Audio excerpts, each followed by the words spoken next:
श्री कृष्ण गोविंद हरे मुरारी, हे नाथ नारायण वासुदेवा।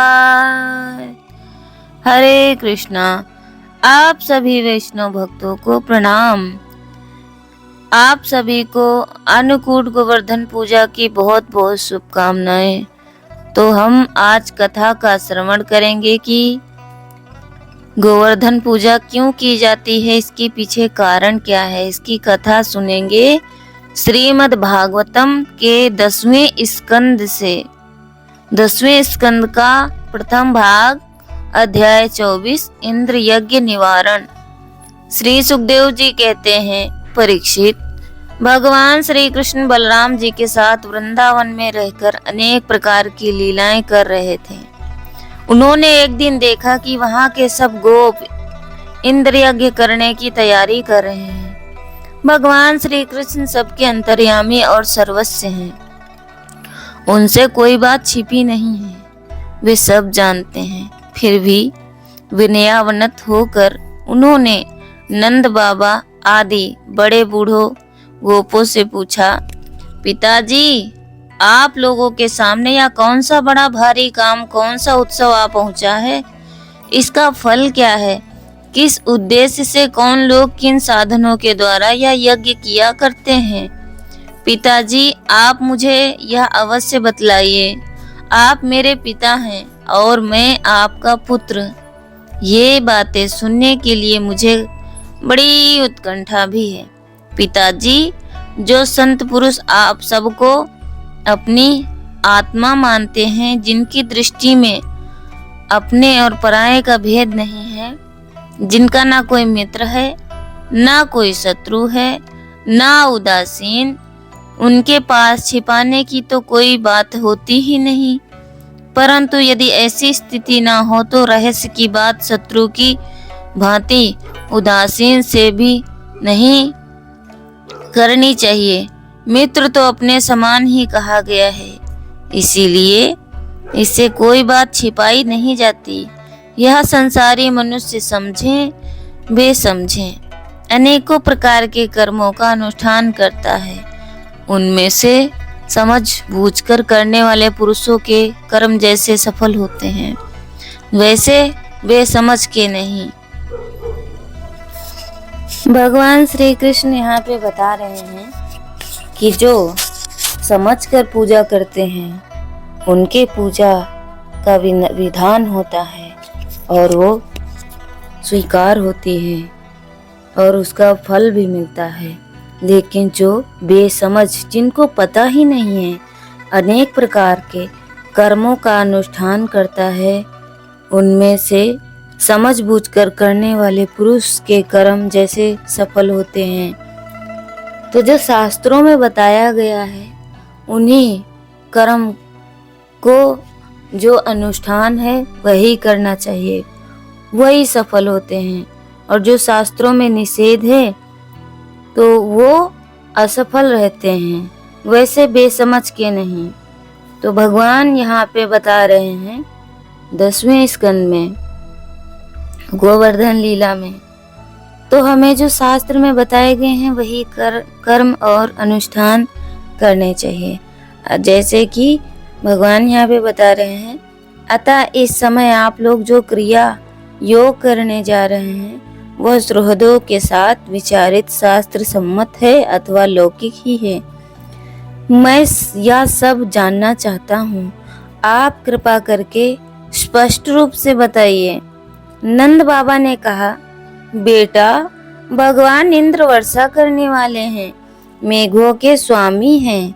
ये मेघ उन्हीं के अपने रूप हैं। वे समस्त प्राणियों को तृप्त करने वाला एवं जीवन दान करने वाला जल बरसाते हैं। मेरे प्यारे पुत्र, हम और दूसरे लोग भी उन्हें मेघपति भगवान इंद्र के यज्ञों के द्वारा पूजा किया करते हैं। जिन सामग्रियों से यज्ञ होता है वे भी उनके बरसाए हुए शक्तिशाली जल से ही उत्पन्न होती है।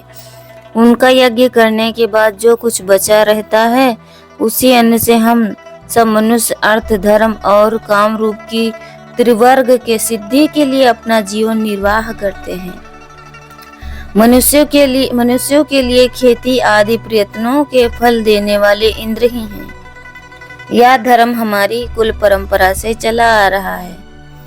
जो मनुष्य काम, लोभ, भय अथवा द्वेष से परंपरागत धर्म को छोड़ देता है, उसका कभी मंगल नहीं होता। तो हम देख रहे हैं आधुनिक युग में यहाँ पे नंद बाबा भगवान से कह रहे हैं कि जो मनुष्य काम, लोभ, भय अथवा द्वेषवश ऐसे परंपरागत धर्म को छोड़ देता है, उसका कभी मंगल नहीं होता। तो इसीलिए इसी संसार में आजकल दुखों में भारी बढ़ोतरी हो रही है, क्योंकि लोग जो परंपरा में आते हैं, धर्म, लोभ, भय मतलब अपने काम, अपनी इच्छा के लिए, और लोभ, लालच के लिए, भय, डर के कारण और थोड़ी जलन के कारण वे जो परंपरागत धर्म को छोड़ देते हैं। जैसे कि श्री कृष्ण की ही पूजा करनी चाहिए, अन्य देवी देवताओं को प्रणाम करना चाहिए। अगर उनकी हम पूजा पाठ करते हैं तो उनसे यही कृष्ण की भक्ति मांगनी चाहिए, क्योंकि जहाँ पे कृष्ण है वहाँ पे धन ही धन है, क्योंकि देवी देवता भी भगवान से ही लेते हैं। तो जो हम पूजा, ये अन्य अनुष्ठानों की पूजा पाठ करते हैं, वो जाता तो कृष्ण को ही है, लेकिन वो उसका फल नहीं मिलता। तो भगवान श्री कृष्ण गीता में भी तो बताते हैं, कह रहे हैं भगवान श्री कृष्ण ही है। और भागवतम के प्रथम स्कंद के 3 अध्याय में भगवान कहते हैं, एते चांस कला पुंसा कृष्णस्तु भगवान स्वयं। तो भगवान कौन है? श्री कृष्ण ही है। नंद बाबा कह रहे हैं कि जो लोग लोभ, लालच और द्वेष के कारण अपने परंपरागत धर्म को छोड़ देता है, उसका कभी मंगल नहीं होता, इसलिए तो दुख भोग रहे हैं। श्री सुखदेव जी कहते हैं, परीक्षित, ब्रह्मा,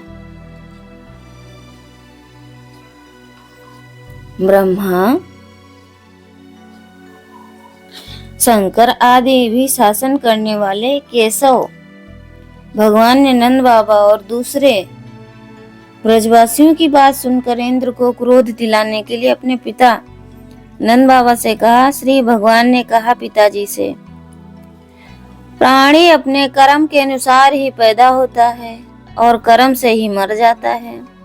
उसे उसके कर्म के अनुसार ही सुख, दुख, भय और मंगल के निमित्तों की प्राप्ति होती है।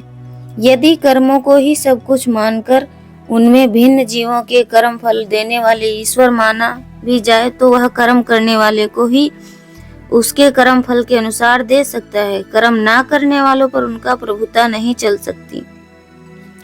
जब सभी प्राणी अपने अपने कर्मों का फल ही भोग रहे हैं, तो हमें इंद्र की क्या आवश्यकता है? जब सब अपने अपने कर्मों को भोग रहे, तो इंद्र की क्या आवश्यकता है पिताजी? जब वे पूर्व संस्कार के अनुसार प्राप्त होने वाले मनुष्य के कर्म फल को बदल ही नहीं सकते, तब उनसे प्रयोजन मनुष्य अपने स्वभाव पूर्व संस्कारों के अधीन है। वह उसी का अनुसरण करता है। यहाँ तक कि देवता, असुर, मनुष्य आदि को लिए हम सारा जगत स्वभाव ही स्थित है। जीव अपने कर्म के अनुसार उत्तम और अधम शरीरों को ग्रहण करता है, छोड़ता है अपने कर्मों के अनुसार ही। यह शत्रु है, यह मित्र है, यह उदासीन है, ऐसा व्यवहार करता है। कहाँ तक कहूँ, कर्म ही गुरु है और कर्म ही ईश्वर है। इसीलिए पिताजी, मनुष्य को चाहिए कि पूर्व संस्कारों के अनुसार अपने वर्ण तथा आश्रम के अनुकूल धर्मों का पालन करता हुआ कर्म का ही आदर करे। जिसके द्वारा मनुष्य की जीविका सुगमता से चलती है, वही उसका इष्ट देव है। जैसे अपने विवाहित पति को छोड़कर पति का सेवन करने वाली व्यभिचारिणी स्त्री कभी शांति लाभ नहीं करती। भगवान श्री कृष्ण कहते हैं कि आश्रम जो वर्ण है, आश्रम है, 4 वर्ण होते हैं, वानप्रस्थ, सन्यास, गृहस्थ तो 4 आश्रम को छोड़कर ब्रह्मचर्य, वानप्रस्थ, गृहस्थ और संन्यास।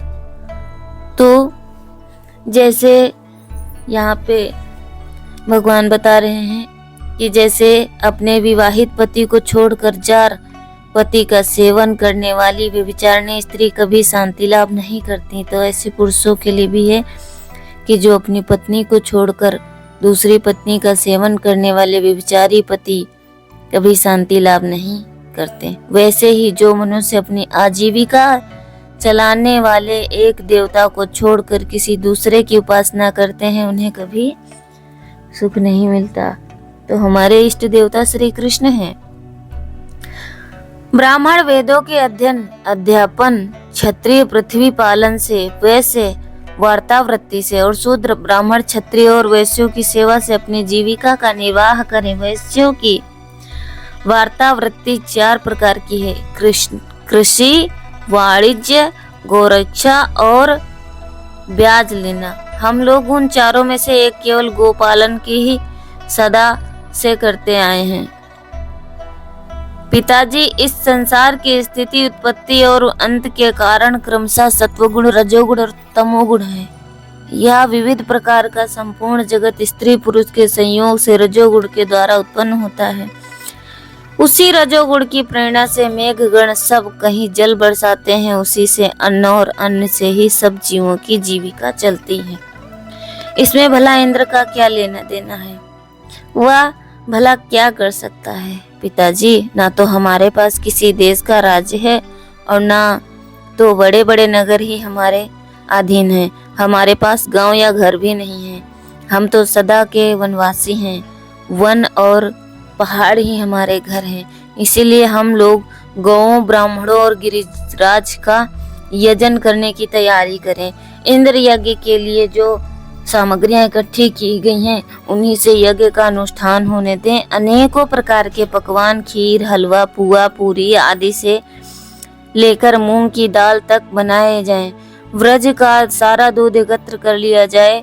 वेदवादी ब्राह्मणों के द्वारा भली भांति हवन करवाया जाए तथा उन्हें अनेकों प्रकार के अन्न, गौवें और दक्षिणा दी जाए। और भी चांडाल पति तथा कुत्तों को यथायोग्य वस्तुएं देकर गायों को चारा दिया जाए और फिर गिरिराज को भोग लगाया जाए। इसके बाद खूब प्रसाद खा पीकर सुंदर वस्त्र पहनकर गहनों से सजा लिया जाए और चंदन लगाकर गौ, ब्राह्मण, अग्नि तथा गिरिराज गोवर्धन की प्रदक्षिणा की जाए।